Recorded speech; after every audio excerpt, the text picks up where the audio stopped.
짓고 회개하면 끝? 그렇죠. 죄 짓고 회개 기도를 하면 정말 끝나는 것일까? 그러면은 우리가 하는 이 회개 기도는 어떤 의미가 있는 것일까? 우리 같이 한번 말씀을 나눠 보도록 하겠습니다. 어, 죄라고 하는 것은 원래 그 성경에 나와 있는 의미를 잘 해석하면 어떤 의미가 있냐면 표적을 비껴가는 것을 얘기해요. 어떤 목표를 비껴가는 것, 자리를 이탈하는 것을 죄라고 합니다. 하나님께서 우리를 지으시고 또 이 땅에 보내실 때 하나님께서 원래 생각하셨던 경로가 있어요. 목표가 있어요. 계획이 있어요. 그리고 각 사람에게 주어진 자리가 있었어요. 그런데 그 자리를 이탈하는 겁니다.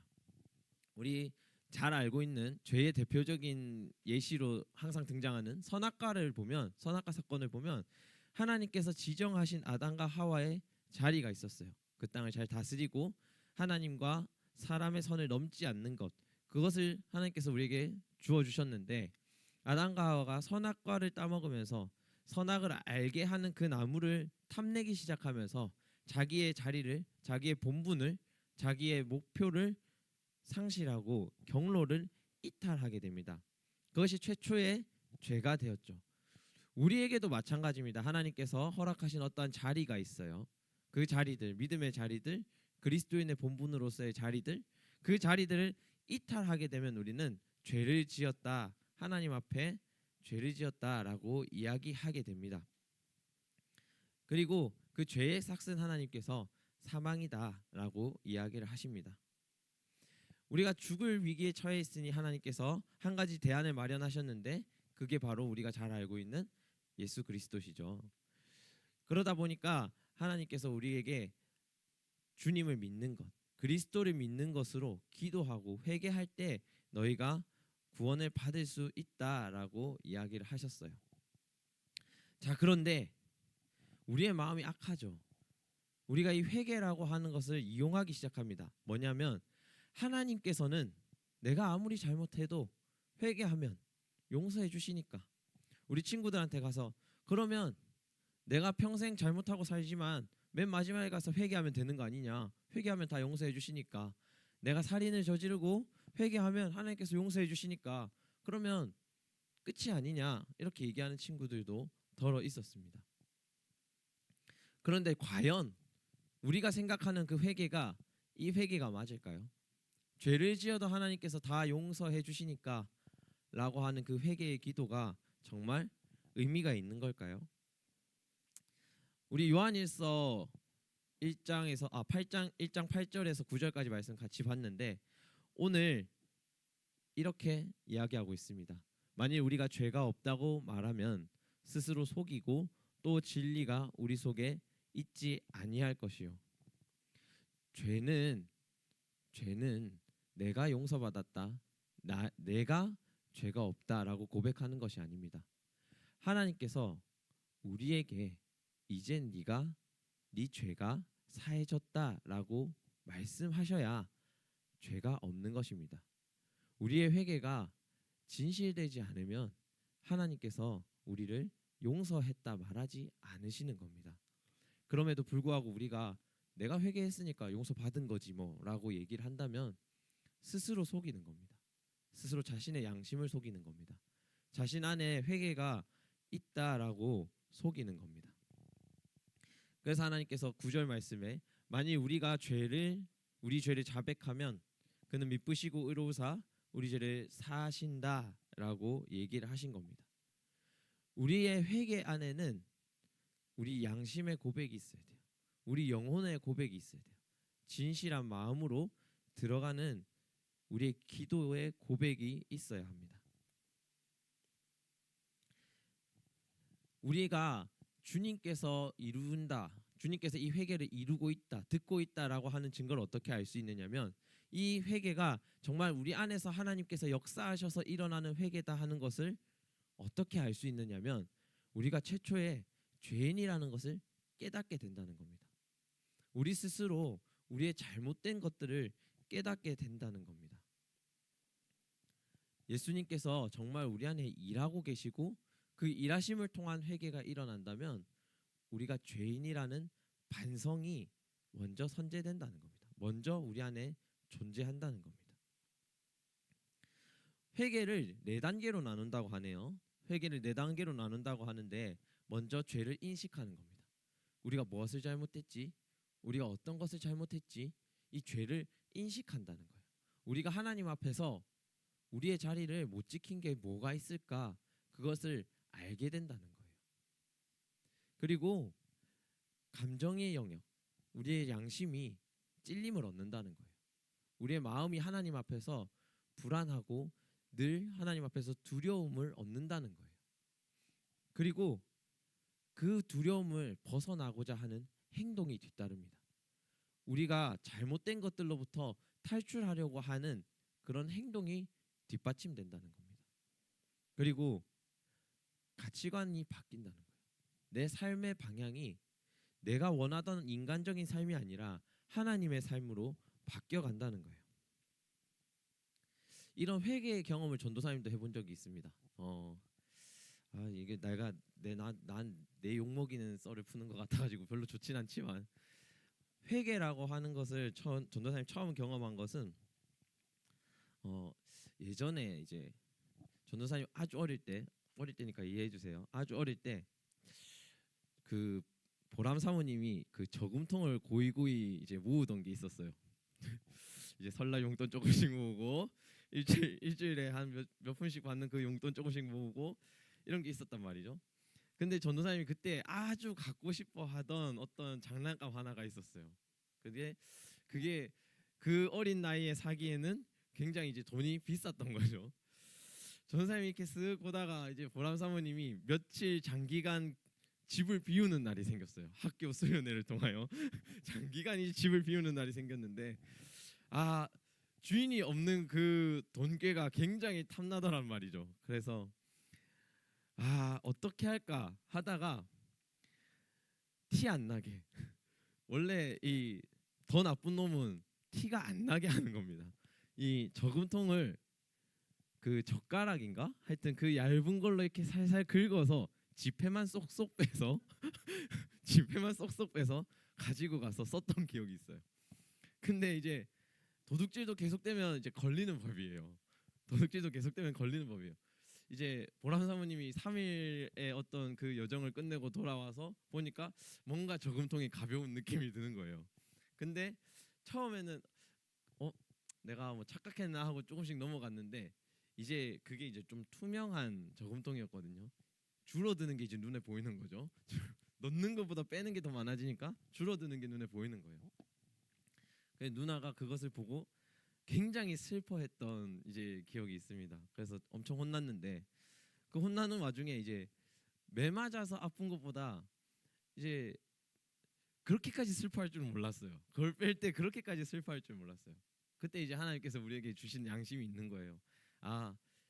뭔가 크게 잘못됐구나. 뭔가 크게 내가 상처를 주는 행동을 했구나라는 게 이제 인지가 되는 겁니다. 굉장히 마음이 아프더라고요. 그걸 다시 채워줄 수도 없고, 그죠? 그래서 굉장히 마음이 아프고 지금까지도 약간 마음에 좀 짐처럼 좀 남아 있는데, 아무튼 그런 인지의 영역이 하나 생긴다는 겁니다. 내 안에 잘못되었다라고 하는 인지의 영역이 하나님께서 일하실 때 생긴다는 겁니다. 그리고 그것을 통해서 내가 바뀌어야겠구나 하는 감정, 그리고 내가 정말 그 사람을 아프게 하고 상처받게 한 것에 대한 아픔이 나에게도 찾아온다는 겁니다. 그리고 그 행동을 바꾸기 위한 노력들을 하기 시작한다는 겁니다.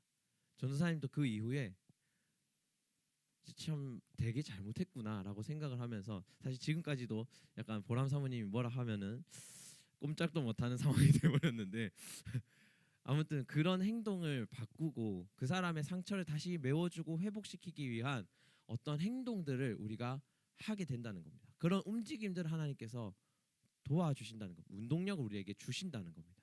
그리고 이제 가치관이 바뀐다는 겁니다. 내가 나를 채우기 위한 어떤 삶을 사는 것이 아니라 하나님께서 보내신 어떠한 사람들, 나에게 주신 소중한 가족들, 친구들, 그 사람들을 회복시키고 다시 한번 그 사람들을 하나님 앞으로 나아오게 하고 또 그 사람들을 충만하게 채워주기 위한 축복해 주기 위한 그런 삶을 살기를 원하게 된다는 거예요. 그런데 세상의 가치는 그렇지 않죠. 세상의 가치는 그렇지 않습니다. 우리가 죄를 짓는 것에 대해서 우리 상황이 그랬으니까 어쩔 수 없어라고 변명하게 되고, 그리고 그 감정들이 조금씩 무뎌져 갑니다. 그 양심들이 조금씩 무뎌져 가는 겁니다. 그리고 그것을 행동을 고치기보다는 오히려 그것에 더 몰두하게 되고, 그것을 어떻게 하면 더 치밀하게 할까, 들키지 않게 할까, 어떻게 하면 더 숨길 수 있을까라고 하면서 그 행동들을 이어나가게 됩니다. 그리고 내 가치관은 나를 채우기 위한 삶으로 굳어져 가는 겁니다. 하나님이 아니라, 다른 친구들이나 가족들이 아니라, 하나님께서 허락하신 소중한 생명이 아니라 내 욕심을 어떻게 충족시킬까, 내 삶을 어떻게 즐겁게 살아갈까에만 초점이 맞춰지게 된다는 겁니다.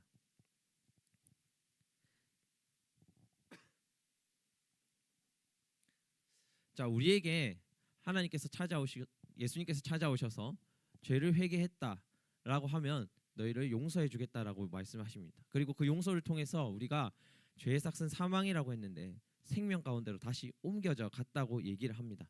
자, 그런데 우리가 한번 이렇게 예수님을 믿고 구원을 받았다고 해요. 근데 왜 우리는 회개를 계속 이어가야만 하는 것일까 하는 겁니다.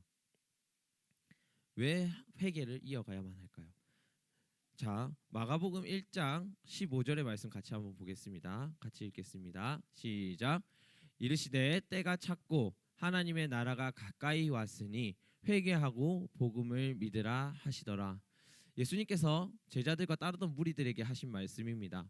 예수님께서도 오늘 하나님 나라가 분명히 너희에게 임했는데, 하나님 나라가 너희에게 가까이 왔는데 왜 회개를 하고 복음을 믿으라고 하셨을까요? 그것은 우리가 그 하나님 나라에 속하기 위해서요. 우리가 그 하나님 나라에 같이 동참하기 위해서요.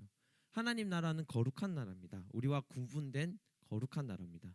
그리고 하나님께서 부여하신 각각의 그 사명들, 역할들을 감당하면서 이루어 나가는 게 바로 하나님 나라입니다.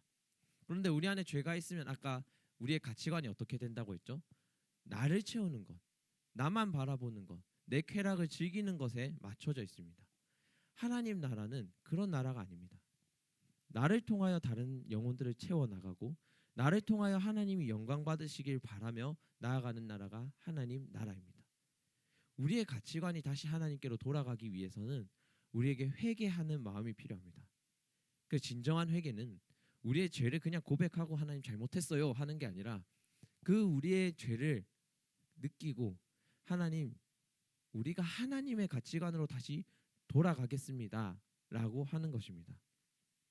죄라고 하는 것은 아까 어떠한 목표를 잃어버리는 것이라고 했습니다. 우리의 자리를 이탈하는 것이라고 했습니다.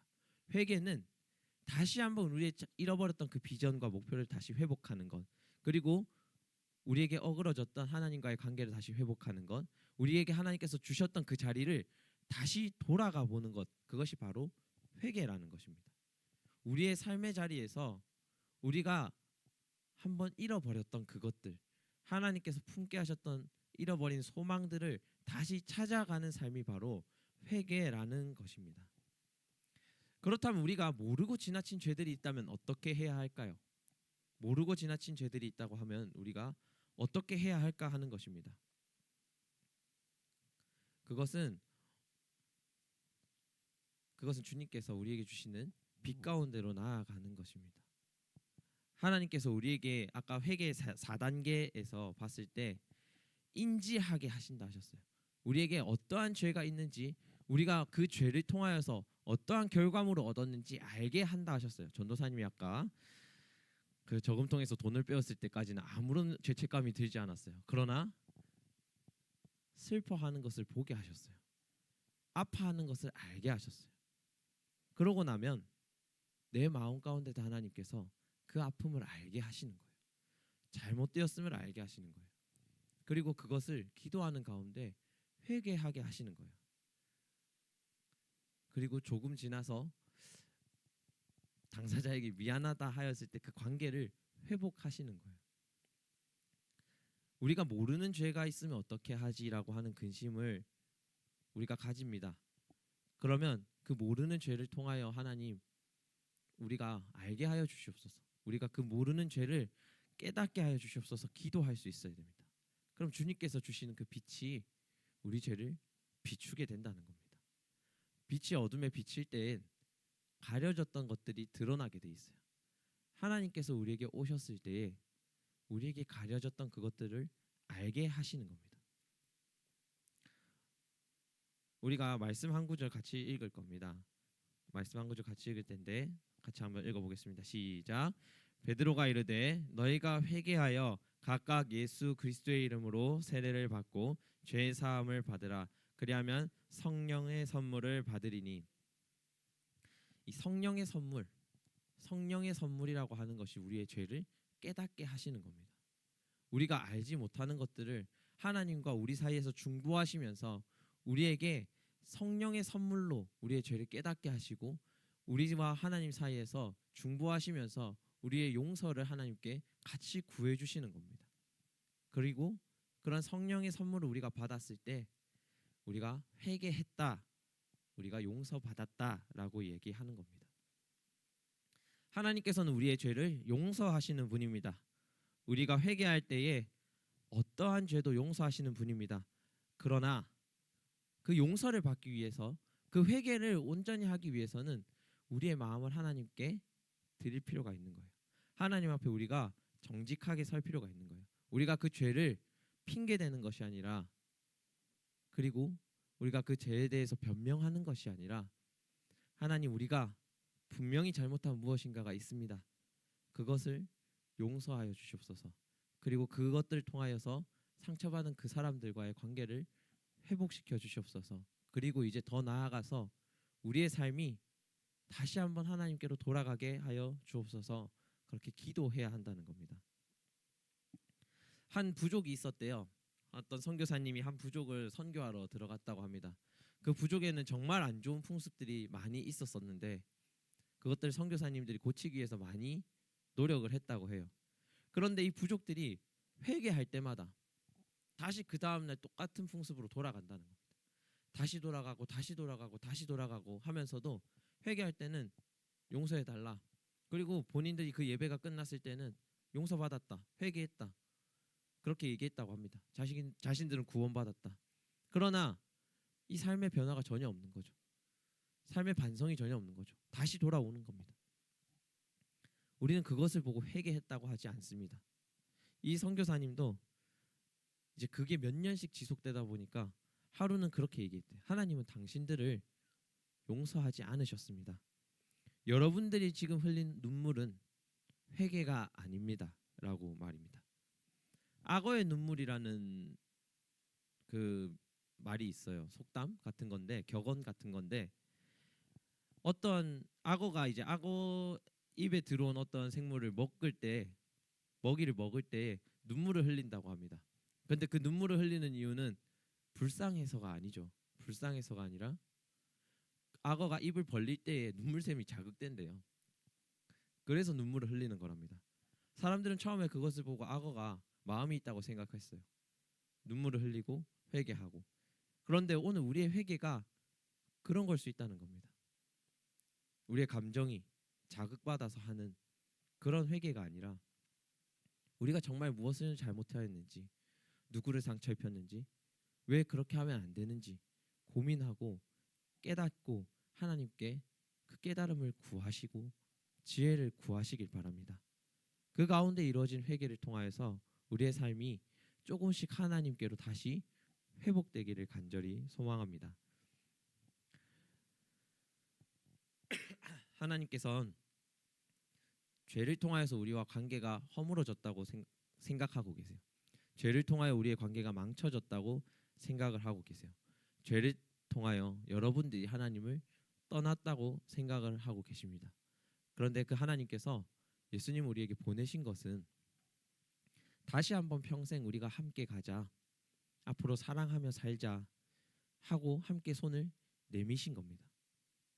이제 우리가 잡고자 하는 우리의 왕관들이 있을 거예요. 우리가 갖고자 하는 우리의 명예들이 있을 거예요.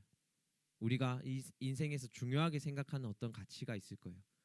그것을 이제 내려놓고 우리 같이 사랑하며 나아가자 그렇게 말씀하신 하나님의 손을 잡기를 간절히 소망합니다.